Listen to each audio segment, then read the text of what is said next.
Monsieur Gollnisch, bonjour. Bonjour. Vous sortez il y a quelques heures d'une session à Bruxelles et à l'occasion de cette session, Monsieur Schulz a fait un rappel de l'anniversaire de Tchernobyl des 30 ans de mémoire. Qu'est-ce que cela évoque pour vous ? Ça évoque beaucoup de choses pour moi. C'est vrai que le président Schulz a commencé cette session par le rappel de cette catastrophe, mais moi j'ai des souvenirs quand même très précis. À l'Assemblée nationale, le regretté Jean-Pierre Stirbois, membre de notre groupe, a demandé au gouvernement quelles étaient ses analyses sur les répercussions. Le nuage était-il passé au-dessus de la France ? Quel était l'impact sur la santé publique? Et le gouvernement Chirac a honteusement menti. C'est avec un peu de réserve que je porte atteinte à la mémoire d'un mort, mais malheureusement les textes sont là. Charles Pasqua a prétendu que tout allait très bien, qu'il n'y avait aucune espèce de conséquence. Et ce gouvernement s'est refusé à prendre toute mesure. Je rappelle qu'à ce moment-là, d'ailleurs, ce ne sont pas les écologistes, qui n'existaient pas d'ailleurs, qui ont manifesté ce souci de la santé publique. C'est le groupe Front National et lui seul. Et que contrairement à ce qui a été prétendu par le gouvernement, le nuage a survolé la France. On sait aujourd'hui qu'il est allé jusqu'en Corse. On sait qu'il y a une augmentation des cancers de la thyroïde. On sait qu'il y a eu des conséquences graves qui auraient pu être évitées si l'on avait demandé à la population de ne pas consommer un certain nombre d'aliments qui concentraient particulièrement la radioactivité. Et j'ai souvenir aussi que comme président de groupe Front National au Conseil régional Rhône-Alpes, nous avons de façon répétée, à plusieurs reprises, adressé la même demande aux préfets de région, aux autorités de la région, et qu'à chaque fois ceci a été balayé, et balayé avec les mêmes arguments misérables en nous disant que nous voulions agiter des peurs, que nous nous nourrissions de craintes artificielles de la population, alors qu'il y avait un organisme indépendant, qui n'est pas composé de sympathisants du Front National d'ailleurs, qui s'appelle le CRIRAD, qui avait bien montré qu'il y avait une augmentation substantielle des taux de radioactivité. Alors aujourd'hui, on sait tout cela, mais comme ça date d'il y a 30 ans, bien évidemment, eh bien, on a oublié d'en demander compte à ceux qui ont été responsables et qui, une fois de plus, ont montré à quel point ils ont le plus grand mépris pour l'intérêt général. Toujours à propos de Monsieur le Président Schulz, un rapport Piper a été voté donc ce jour concernant ce dernier. Est-ce que vous trouvez ce rapport trop sévère à son encontre ? Ah oui, c'est extrêmement intéressant, parce que de quoi s'agit-il ? Au cours d'une séance interminable de vote, comme nous en connaissons régulièrement dans cette enceinte, on a voté ce qu'on appelle la décharge budgétaire, c'est-à-dire en quelque sorte le quitus.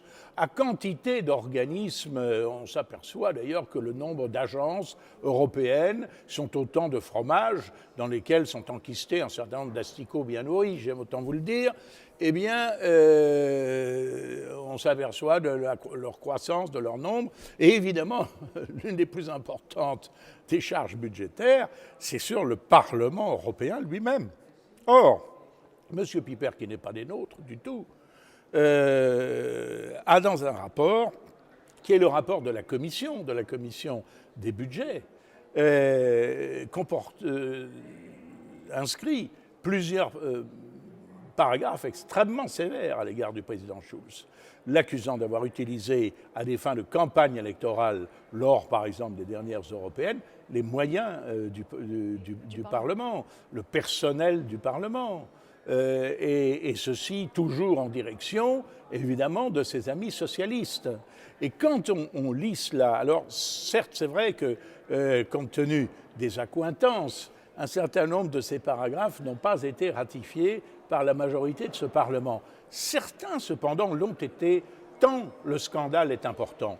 Et quand on lit précisément ces textes, on s'aperçoit que quand M. Schulz se plaint de ce que les assistants du Front National, comme c'est leur droit civique, exercent une activité en dehors de leur emploi de militants politiques, c'est véritablement l'hôpital qui se fout de la charité. Voilà. Et ça, quand même, je tenais à le dire, et je rendrai public, bien sûr, à l'occasion d'ailleurs des contentieux que nous aurons devant la Cour de justice de l'Union européenne les dispositions de ce rapport Pieper, celles qui n'ont pas été adoptées et celles qui ont été adoptées par la majorité du Parlement et qui constituent une condamnation très sévère de ce qu'il faut bien considérer comme l'un de nos principaux accusateurs qui a malheureusement manqué à notre égard de l'obligation de réserve, de l'obligation de discrétion, du respect des droits de la défense qui s'imposait à lui en tant que président d'une assemblée parlementaire. Et j'en ai connu quelques-uns.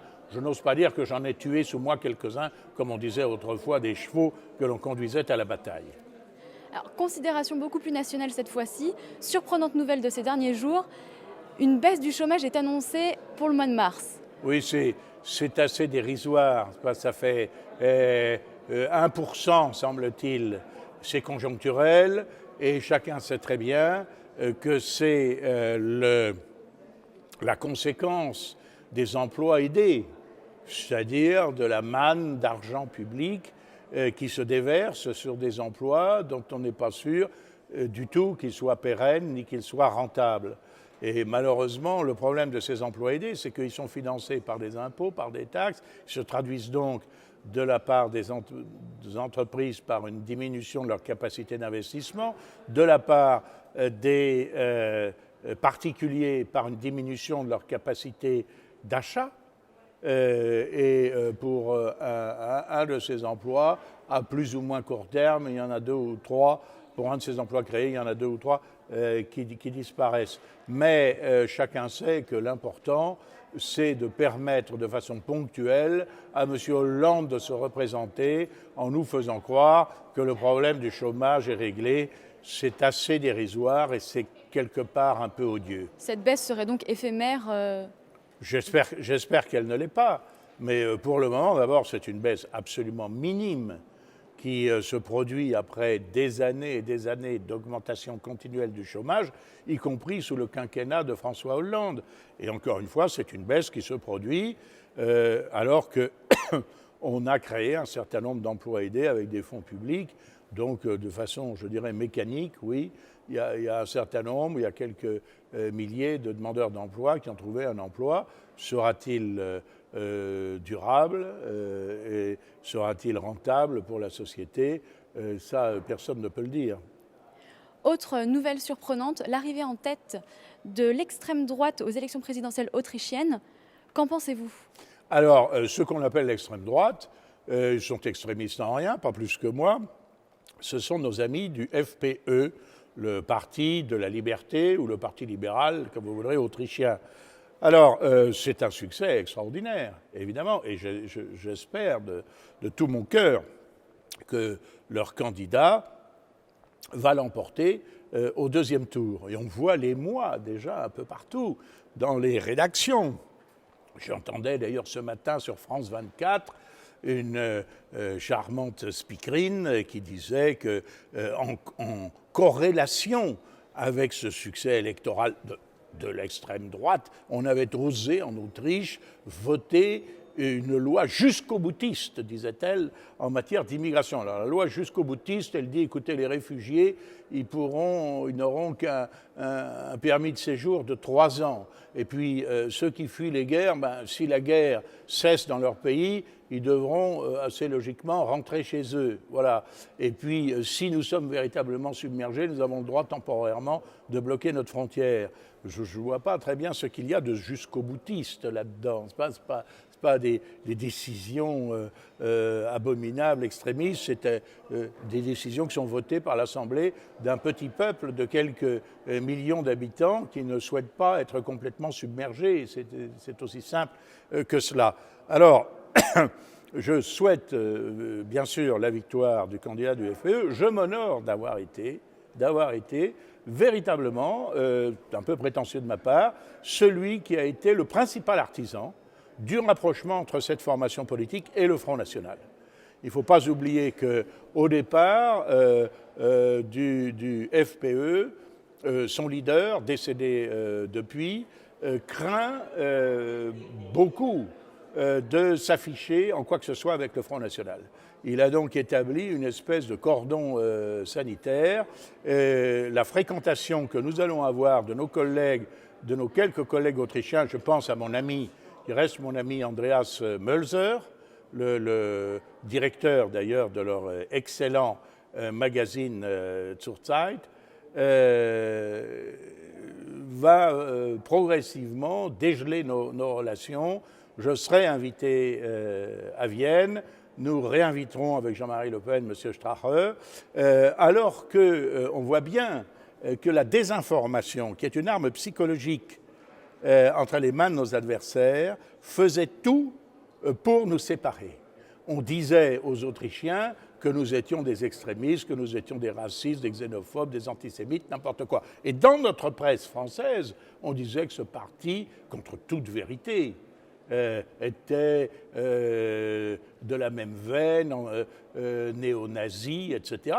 N'est-on pas allé jusqu'à dire que le bal des étudiants, qui est un bal somptueux, comme ces bals viennois de janvier, se déroulant avec l'accord des autorités dans la grande salle de bal de la Hofburg, le palais impérial, et où il n'y a pas un mot de politique. Il y a des jeunes filles en robe longue et des messieurs en smoking ou en habit qui dansent toute la soirée, que c'était un bal nazi. Alors que le seul moment où précisément ce bal a été interdit, c'est dans la période de l'Anschluss, c'est-à-dire de l'annexion de l'Autriche par l'Allemagne hitlérienne. Mais ça ne fait rien. Ce mensonge avait été repris en boucle par l'ensemble de la presse française. Alors en conclusion, je dirais qu'il est heureux qu'aujourd'hui les députés du FPE fassent partie du groupe que préside Marine Le Pen. Et je m'en réjouis, et je me réjouis de voir que dans ce domaine, en tout cas, le mur de mensonges et de honte que nos adversaires essayaient d'ériger entre les patriotes européens que nous sommes, s'est heureusement effondré, et que nous tendons la main à nos collègues autrichiens et que nous leur souhaitons évidemment le complet succès de leur entreprise.